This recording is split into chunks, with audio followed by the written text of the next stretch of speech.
In the series of lectures on legal profession, in the present lecture we would like to discuss about State Bar Council. So, the very establishment and organization of State Bar Council, as we found under Chapter 2 of Advocates Act 1961, Section 3 of the Act provides State Bar Councils. There shall be a State Bar Council as per subsection 1 of Section 3 shall consist the following members as provided under subsection 2 of the section. Under clause 1a, Advocate General as ex officio members, and in case of Delhi, the Additional Solicitor General of India. And clause B provides that 15 members in case of an electorate of 5,000 and 20 members when it is above 5,000 but less than 10,000 and 25 members when it exceeds to 10,000. The system of election is proportional representation by means of single transferable vote. So in this context, we would like to discuss the very difference between state rule versus electoral rule. Half of the elected members should have at least 10 years as advocates on the state rule. The chairman and vice chairman, as per subsection 3 of section 3, elected by the State Bar Council. And as regarding the provisions under subsection 4 of section 3, an advocate disqualified from voting not satisfying the conditions of the Bar Council of India and subject to the electoral roll of State Bar Councils. And in that connection, we would like to discuss some other important provisions relating to State Bar Council as provided under Section 5 of the Advocates Act. A State Bar Council is a body corporate right of having the right of succession, a council power to acquire and hold property, to contract. It could reach to contract and also can sue and be sued. And as per Section 8 of the Act, the very terms of office of members of State Bar Council shall be 5 years from the date of publication of the result of the election. And Section 10b provides regarding disqualification of members of a bar council. If any member absent from 3 consecutive meetings without sufficient excuse, then if the name is removed from the roll of advocates maintained by the State Bar Council, or if he is otherwise disqualified, his membership shall be deemed to have vacated by his office.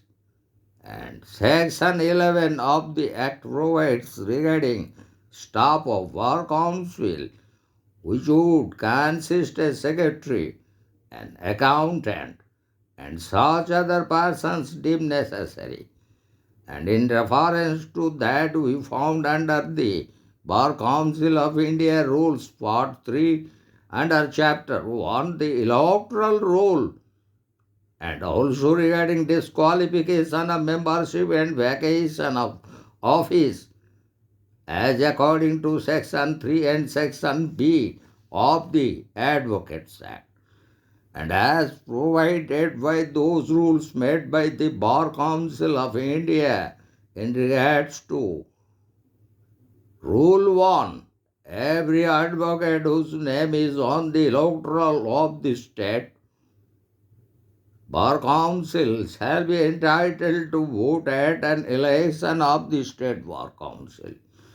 And Rule 2 provides the name is in the state roll but not in the electoral roll of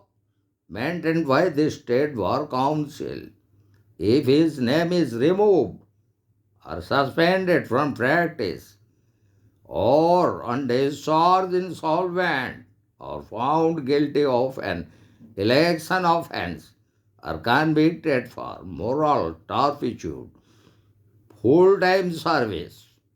or part-time business or other vacation, and for voluntary suspension of practice. And Rule 8 provides the particulars to be maintained in the electoral rule by the State Bar Council, the serial number on the state roll, name as on the roll, and address as on the state enrollment roll. And Rule 11 provides who is deemed to have vacated his office, name is removed or suspended from practice, or ceased to be an advocate or an insolvent, or transfer of name to the roll of another state bar council. And now we would like to discuss the very powers and functions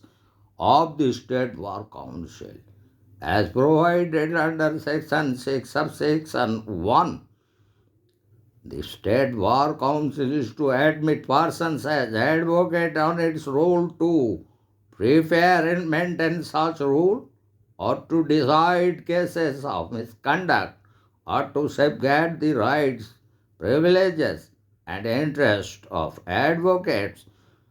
or to promote and support law reforms, to conduct seminars and organize talks on legal topics, and publish journals and papers of legal interest, to organize legal aid, to manage and invest the funds of the Bar Council, to provide for election of its members, and to perform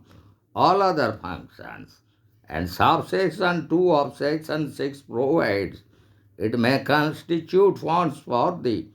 purpose of giving financial assistance to organize welfare schemes for indigent, disabled, or other advocates, and giving legal aid in accordance with the rules made on this behalf. And subsection 3 of section 6 provide the State Bar Council may receive any grants, donations, or gifts from all or any of the purposes specified above, and which shall be credited to the appropriate fund or funds constituted for the purpose. So, in that connection, we would like to discuss one important leading case, and that is CIT, Commissioner of Income Tax Bombay versus Bar Council of Maharashtra in 1981 Supreme Court held that having regard to the obligatory functions under Section 6, it is a body constituted for general public utility, so the entire income of the body would be exempted from tax under Section 11 of the Income Tax Act 1961. Besides these above functions, the State Bar Council has certain other powers, and these are regarding matters concerning code of conduct of the advocates, or legal aid, or legal education, and all other matters relating to its day-to-day functioning. With reference to these above powers and functions, the State Bar Council shall constitute one or more disciplinary committees under Section 9, legal aid committees under Section 9A, and standing committees like an executive committee, an enrollment committee, and legal education committee under Section 10 of the Act. Regarding the transaction of business of the State Bar Council and its various committees. Section 10A of the Act specifies certain provisions, and under these committees constituted why the State War Council shall meet and carry out the functions at the headquarters of the State War Council. Only exception is the disciplinary committee which can function at the time and place as may be prescribed by the State War Council from time to time. The next important function of a State Bar Council is regarding accounts and audit under Section 12 of the Act. The State Bar Council shall maintain books of accounts and such other books as may be prescribed. The accounts shall be audited by a qualified auditor or auditors, and at the end of each financial year, the statement regarding the accounts and a copy of the report of the auditor shall be sent to the Bar Council of India. And lastly, under Section 15 of the Act,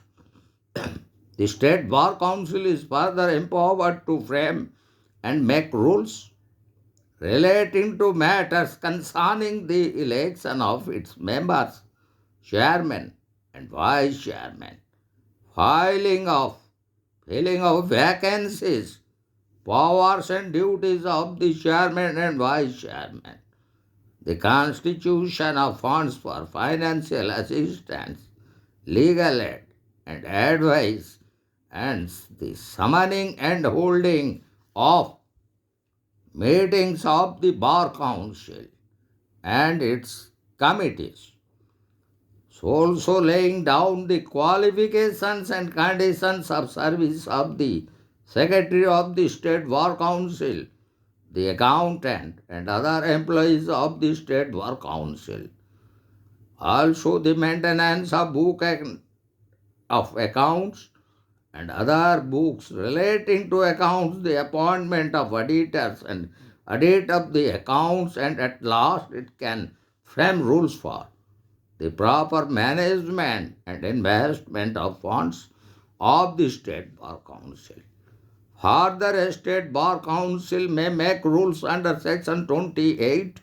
of the Advocates Act 1961 regarding application form and manner of disposal of such application for admission into its rule by the enrollment committee. Also conditions subject to such admission and the installments for the payment of enrollment fee. Rules made under both Section 15 and Section 28 of the Advocates Act why the State Bar Council shall have no effect unless they have been approved by the Bar Council of India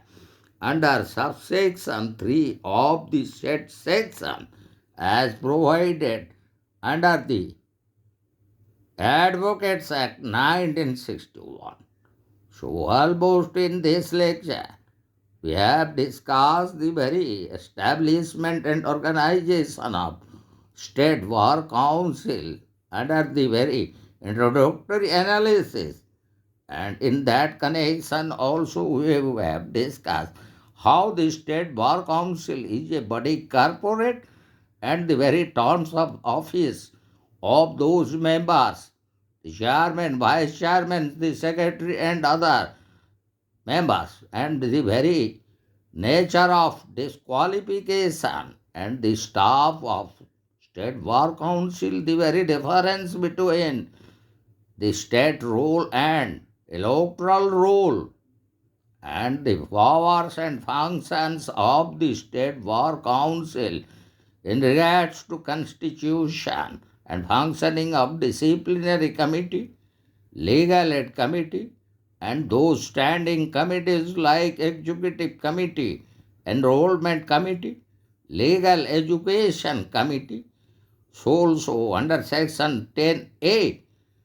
we have discussed regarding the very transaction of business of the State Bar Council.